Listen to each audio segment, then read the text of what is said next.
ஆமென். எந்த நிலையிலும் சொல்லணும், ஒரே ஒரு நாமம் தான், இயேசுங்கிற நாமம் ஒன்றே ஆராதனைக்கு தக்க நாமம். ஆமென் சொல்லுங்க பார்க்கலாம். இவ்விதமாய் ரட்சிக்கத்தக்க தேவன் வேறு ஒருவரும் இல்லை. ஹல்லேலூயா. இந்த ராஜாக்கு முன்பாக அக்கினிக்குள்ள போறதுக்கு முன்பாக இந்த 3 வாலிபர்களும் சொல்லி பார்க்கிறாங்க. என்ன சொல்லி பார்க்கிறாங்க?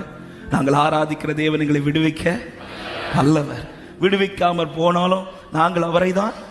இதை சொல்லும் போதாவது உணர்வடைவான் பார்த்தார், உணர்வடையாம அவர் இருதயத்தை கடினப்படுத்தி தீயை இன்னும் எத்தனை மடங்காக்குறாரு? 7 மடங்காக்குறாரு. சொல்லி கேட்காதவனை பார்க்க வச்சு அறிய வைக்கிறார். ஹல்லேலூயா. ஆமென்.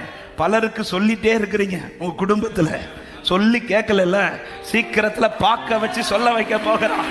ரட்சிக்கத்தக்க வேறொரு நாமம் இல்லை.